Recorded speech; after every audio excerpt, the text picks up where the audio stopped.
You're tuning into Black and White Sports on YouTube. The no-holds-barred truth on sports. The main event starts now. Well, Black and White Sports fans, DK Metcalf may have actually bitten off more than he can actually chew. Because, folks, we know that the NFL has suspended him for 2 games for actually punching that Lions fan. But his defense is, I was called the N-word and my mother was called the C-word. And we were actually waiting on the video to actually come out to actually verify that that actually happened. And newsflash, the video came out, and just as I suspected, folks, none of this ever happened. DK Metcalf lied. He lied. He straight up lied. I believe he knew he was going to get in trouble with the NFL. And by the way, he may end up losing out on something like $45 million, folks. So he's probably thinking about his money after the fact. So he made up this hoax. I was called the N-word, thinking that the NFL was going to say, oh, it's okay then. NFL said, we don't care. We don't care because you can't punch a fan no matter what that fan actually says. And we're going to watch the video again, folks, because there was no racial slurs, none whatsoever. DK Metcalf just lost his head. Just lost his head, man. This man lied. He straight up lied. And you know what? The NFL probably should actually suspend him longer than that for lying, for putting up a race hoax, man. That Lions fan, I think the word is that he was getting like threats and stuff because I guess people were actually buying in to the racism hoax. None of that happened, folks. We got the video evidence to actually prove it. And let's go ahead and dive into this, man, because, DK Metcalf, he's getting sued for defamation by this Lions fan. Here we go. Right over here, guys. On Pro Football Talk, Mike Florio here, who is actually a lawyer, by the way, says defamation lawsuit could be coming against DK Metcalf and others. As the NFL was figuring out what to do about Steelers receiver DK Metcalf and its decision to approach the stands and initiate contact, I should actually say, with a fan, Metcalf's camp was working hard to get his side of the story out there, even if Metcalf declined to provide his side of the story after the game. Here's the problem. The fan strongly disagrees with the version that became the subject of multiple media reports, and he's clearly planning to sue one or more parties. Now, why would they actually say more than one party? It's because apparently DK Metcalf told Ochocinco that this man said this, and it seems like Shannon, Sharpe, and Ochocinco are running with that. Okay? Now look here, it says, via Brooke Pryor of ESPN.com, the fan whom Metcalf grabbed and tried to punch has retained counsel who have issued a strong statement contradicting the reports regarding the fan's role in the situation. So that's why, folks, we actually had lawyers speaking for this fan, Ryan Kennedy. Anyway, it says in a statement, Sean Head and Sean Murphy of the Head Murphy law firm called the allegations of inappropriate comments from Ryan Kennedy completely false.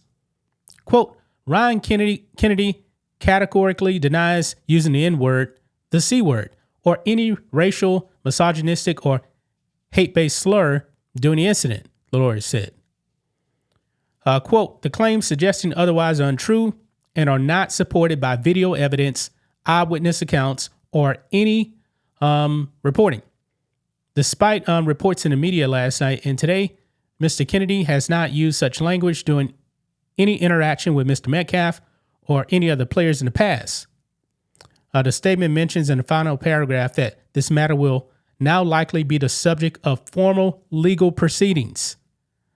Although Kennedy can sue Metcalf for assault and battery, the evidence of it is clear. Yeah, that's really clear. He was not obviously injured, which means that the damages will likely be very low. However, the statement from Kennedy's lawyers makes it clear that a defamation lawsuit is being considered, possibly against Metcalf, whoever leaked Metcalf's version to the media, and or the media members who may have shared those claims without attempting to ascertain Kennedy's version of the events, and or without mentioning Kennedy's claim to the Detroit Free Press He merely called Metcalf by his full name. Yeah. And look at this here. This is something that Mike Florio brings up right here. Remember, he's a lawyer.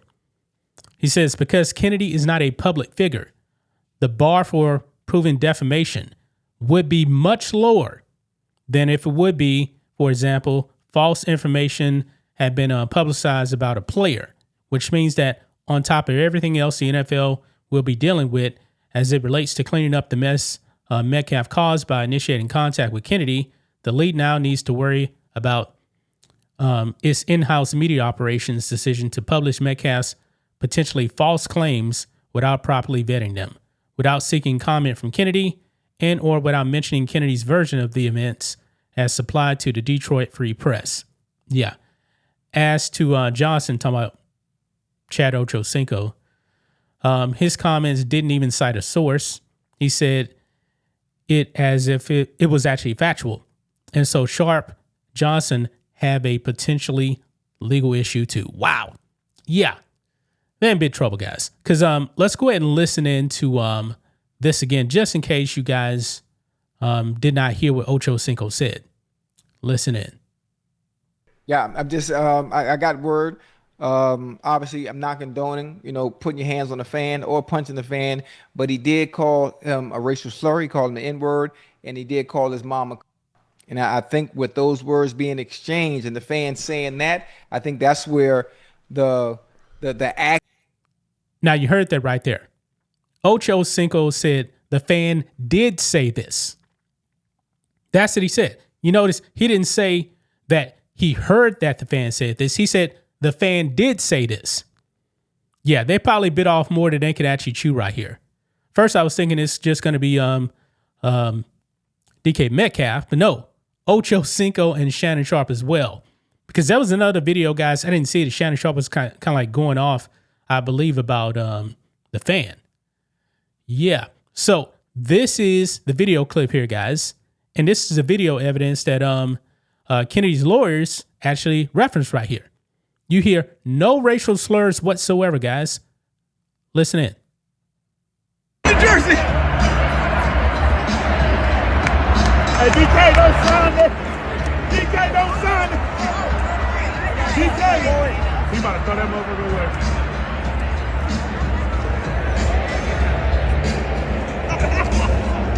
Man.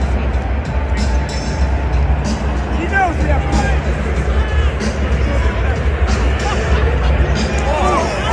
Hey, DK. DK. Yup. DK. Yup. And you know what? Now that I think about it, man, the guy, once he got punched, he actually threw up his hands because he knew, wait a minute, I got him right here. If you're an NFL player, you need to be much smarter than that. But DK Metcalf didn't care. The man has jeopardized future money from a contract standpoint. And now, defamation? Yeah, this dude probably going to get paid, man. I wouldn't be surprised if they settle this defamation lawsuit. I mean, this guy, man, you got to give him credit. He may be kind of weird and crazy, but it definitely seems like he would actually win a defamation lawsuit. Because, yes, it's been put out there that this man used a racial slur. And according to Ochocinco, it came from DK Metcalf himself. And they were running with it. Wow. So Mr. Kennedy here may be a rich man. Something's telling me, guys, there's probably going to be a settlement coming. I don't know how long this is actually going to take. But since he actually lawyered up, do you guys think they're not going to go through with a defamation lawsuit? Oh, yeah, they're going through with it. This man retained counsel. And if you're getting a lawyer, man, guess what? You're going to go through with it. So there's going to be some money exchanged, man. And let this be a lesson, man, to these athletes out there. Don't make up mythical racism. Just don't do it. Don't do it, man. You know he didn't call you a racial slur, but you put that out there anyway. And maybe DK Metcalf thought he would be in the clear by not directly saying it himself. Seems like, folks, that just backfired right here. And even Mike Florio is saying, yeah, they can be in big trouble. But that's just my thoughts on this. What do you guys think of this? Black and white sports fans, let us know what you think about all this in the comments. Make sure to subscribe to the channel, and we'll catch you next time. Thanks for watching the show. Be sure to like, comment, and subscribe. Be sure to tune in next time on Black and White Sports.